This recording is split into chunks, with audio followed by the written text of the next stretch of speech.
受水洗，因为救赎世间人，受定是日的死搁活，这过程的痛苦是咱无法度想象的，那是极大的痛苦。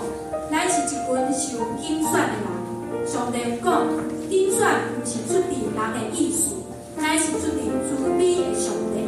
这一切拢不是偶然的，这一切拢有上帝的意思伫内底。咱要来感受、来唱解，享受重生的喜乐。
心情。